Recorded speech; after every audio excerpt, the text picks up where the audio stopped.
זהו שדה הבור שעליו בחרנו לעשות את עבודתנו. שדה הבור הוא שטח פתוח שבו האדם לא יתערב. הטמפרטורה הממוצעת בשדה בור הזה היא 20 מעלות, וכמות המשקעים היורדים פה בשנה היא נעה בין 500 ל-1000 מיליליטר משקעים בשנה.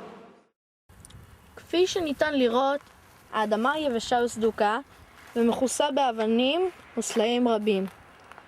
ניתן למצוא פה בעלי חיים רבים ומגוונים, כמו עכבישים, זחלים, נמלים, פרפרים ונחשים. בשדה בור זה קיימים צמחים מסבוניים וקוצניים.